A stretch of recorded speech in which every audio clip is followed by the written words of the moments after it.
Hi everyone, welcome to another episode of the Patient Wallet channel.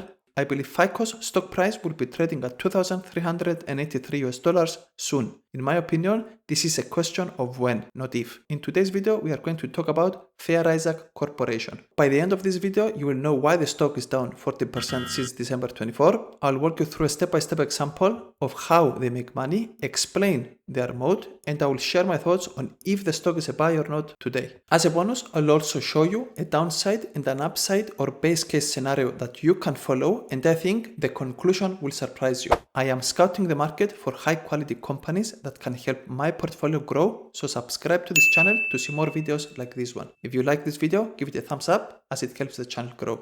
So let's jump straight into the video. The company is down 40% since December 2024. Following this drop, it feels like this might be a good buying opportunity, but first, let's provide some background and understand why the stock has fallen. FICO is best known to people for its scores business. This business segment provides scoring solutions and services to consumers and businesses. FICO is not only best known for its scores. The scores segment make up 57% of their total revenues, have high margins of around 88%, and as a result are the main driver of their business. Investors characterize FICO as one of the best Moat businesses out there, and some super investors are betting big on this company. The most prominent and probably one with the highest conviction is Defcan Tesaria of Valley Forge Capital Management with a 31% portfolio allocation to FICO. Interestingly, even after the drop as of the end of June, Defcan Tesaria did not sell any of its position. So why did the stock price drop? Because of this one here, Bill Pulte. Bill Pulte is the director of the Federal Housing Finance Agency, referred to as FHFA, and was sworn in as a director in March 2025. So in May, around about here, he took to Twitter and sent the following. After the hard work by many great senators, including Senator Tim Scott, I am extremely disappointed to hear about the costs increases by FICO onto American consumers. End quote. FICO stock price tumbled by 32% from May 19th to May 27th. And on July 8th, around here, he also said, quote, effective today to increase competition to the credit score ecosystem and consistent with President Trump's landslide mandate to lower costs, Fannie and Freddie will allow lenders to use Vantage 4.0 score with no current requirement to build new infrastructure, stays tri-merger. End quote. FICO stock price fell by 19% from July 7th to July 15th. This guy and the FHFA decimated FICO's stock price and knocked off 20 billion from FICO's market cap. It went from 54 billion before his first tweet to now 34 billion. So let's dissect this to understand more of what just happened and how that impacts FICO. In these two tweets, we have almost the full business cycle of FICO. So what I'll do, I'll provide a step-by-step guide on how FICO makes money. Bill Pulte is the director of FHFA. FHFA oversees Fannie Mae, Freddie Mac, and the Federal Home Loan Bank System to ensure stability and safety. Their mission includes maintaining the availability of credit in the mortgage market and promote affordable housing goals. So how do we go from Bill Pulte to FICO? A customer goes to the bank for a loan, a personal loan, car loan, mortgages, etc. The bank needs to understand the creditworthiness of this individual. They need to understand if they loan this individual money, are they going to be paid back or are they going to default on these payments? As a result, the banks go to the credit reporting agencies and ask for a credit report. For the US, the three big credit reporting agencies are Equifax, Experian, and TransUnion. Their data includes information around credit history, payment history, how much credit you have, etc. Note that this step happens as banks don't have all the information they need on the borrower. Asking all three of these credit reporting agencies to share a report will more likely include all the relevant information they need. Think of these credit agencies as the aggregators of your credit history data. Then, these credit reporting agencies share the information with FICO and ask them to generate a FICO score. That's where FICO comes in. Using their models, predictive tools, and data, they come up with the score. And competitor to FICO is Vantage, but FICO is the most widely used tool and holds the most market share in this space. FICO then gives this back to the credit reporting agencies, which then pass it on to the banks, and then the banks are then able to determine your credit worthiness, if they are willing to give you a loan or not, and at what price. Well, you might ask, where does FHFA come in? That's where Fannie Mae and Freddie Mac enter the picture. Once banks issue the loan, they are then able to offload or sell these loans to Fannie Mae and Freddie Mac. Banks issued the loan and in the process collected fees, and now instead of sitting around waiting for these loan payments to come back in order to replenish their capital, they are able to sell these loans to Fannie Mae and Freddie Mac. Fannie Mae and Freddie Mac was requesting that the FICO score was provided from all three credit reporting agencies. What Moat just did is change the requirement and is now also allowing Vantage 4.0 score, hence why the stock is down and why the FICO mode is under attack. And just to complete the cycle, which I think is important, Fannie Mae and Freddie Mac buy a number of these loans, pull them together and package them, and then are able to sell these mortgage-backed securities to the investors. These mortgage-backed securities are rated from the credit rating agencies, think of S&P Global or Moody's Corporation, before sold off to these investors. And yes, if you are thinking you have heard about these mortgage-backed securities before, these securities played a key role in the financial crisis of 2007 and 2009. So this is the connection of FHFA with FICO, how FICO makes money, and basically FICO's mode. To summarize,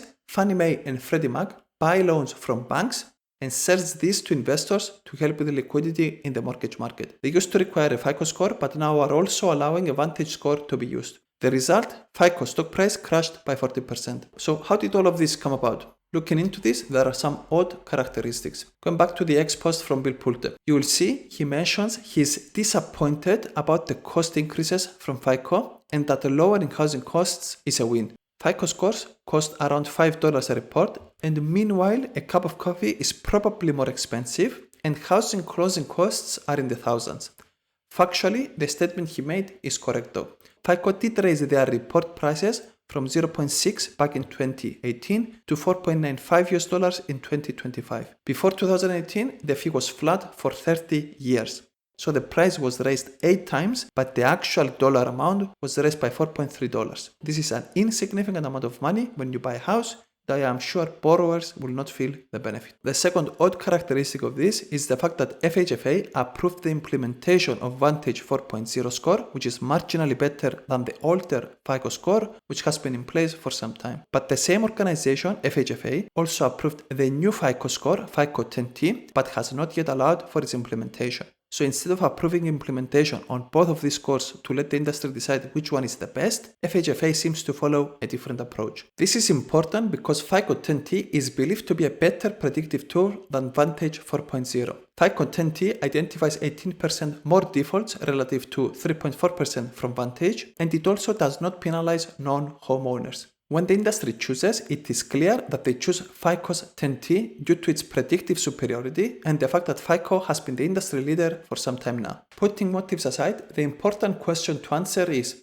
who will win assuming implementation is allowed for both scores? Well, the answer lies to which model is more superior in their predictive abilities and what the industry wants. I think the fact that Vantage 4.0 is allowed to be implemented earlier than FICO 10T will be a negative for FICO, but not as negative as the market believes, given how embedded FICO score is. To move to Vantage, you will need to probably change models, update processes, and get banks and investors comfortable. So in my opinion, this stickiness will buy enough time for FICO 10T to be approved for implementation, and if we assume that FICO 10T is the superior model given they predict more defaults, then I expect FICO to win or at worst not lose significant market share.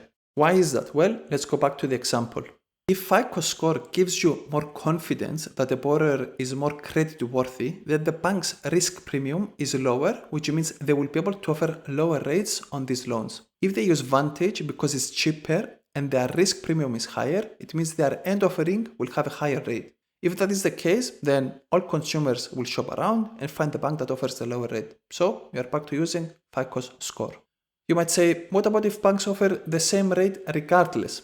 Let's say banks know that they will offload these loans, so it's not their problem. If same rates are offered, but Vantage score leads to more defaults, then when these loans are sold to investors, they will attract a lower price. If investors know that the rates on these loans are attractive, but at the same time there is higher possibility of default, they will demand to pay a lower price or not buy mortgage-backed securities at all.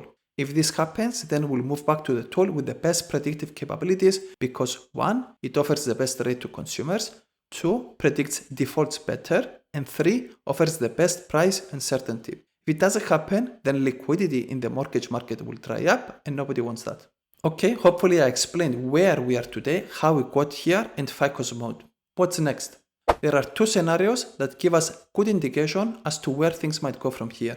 One is Vantage 4.0 score, still significant market share in the conforming mortgage market. And the second one is what happens if we revert to our average mortgage activity over the next couple of years. Let's start with the scenario that FICO loses market share in the conforming mortgage market. This is the market where Fannie Mae and Freddie Mac can buy and package these loans. Before we start, a few numbers to note. As we can see on this chart, the score's revenue for the last 12 months was 1.1 billion. Listening to the earnings calls, we know that around 40% of the score revenue comes from mortgages.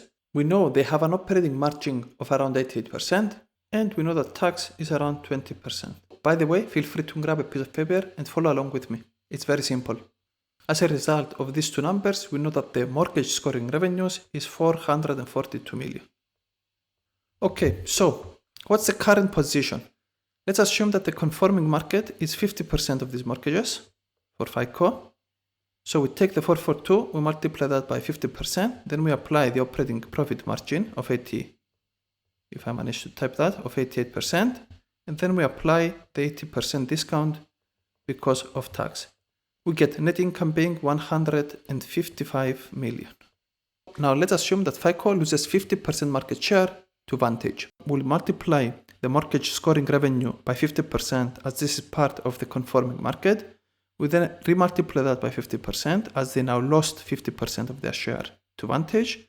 We apply the operating margin and we apply the tax, and the new number is 77 million. So as a result of FICO losing 50% of the conforming mortgage market to Vantage, the net impact is a negative 78 million. Compared to the current net income, this is a negative 12% impact. Now let's look at the upside or base case scenario as I see it. Let's look at the overall image of the full mortgage scoring revenue. We know that the revenue is 442 from the mortgages. We know that operating margins is at 8%. And if we apply the tax discount to 8%, the number we get for net income is 311 million.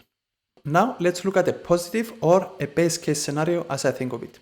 We know that due to high interest rates, mortgage inquiries are almost half of the average of the last 10 years. And we can see this from this Equifax chart here. As you can see, the bar in 2025 can almost double to hit the average of the last 10 years. This data is also supported by the United States MBA Mortgage Refinance Index, which as we can see is at very low levels compared to the last 5 years. The same can be said from the US Mortgage Market Index, which again you will see that we are at low levels historically, and this is expected as the 30-year fixed mortgage rates have skyrocketed over the years and are now sitting close to 7%. Now granted we had lower rates back then, so the positive scenario is if mortgage rates fall. If they fall and the inquiries return to the average, it means that mortgage revenue units processed should double. So this is the positive or base case scenario. Let's assume that the units double, so we'll double the revenue, and at the same time FICO increases their prices by 20%. Then if we apply the 88 operating margin, and then we apply the tax, we get 747 million. The impact of this is 436 million net income increase. And in percentage terms, this is 68% higher than what net income is today. So taking these two scenarios in isolation, the bad scenario leads to a net income drop of 12% and the good scenario a net income gain of 68%.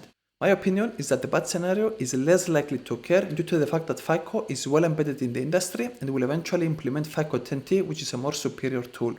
Also, the good scenario is more of a question of when will this happen, not if. I expect this will happen at some point in time for various reasons, and some of these include inflation is slowly starting to be under control, which means mortgage rates might also come down. We have the current administration aiming to revive the housing market. Lastly, I've seen home builder stock prices rise, which suggests something is happening. If home builder stocks are rising because housing market is expected to improve, then this should spill over to mortgage activity as well.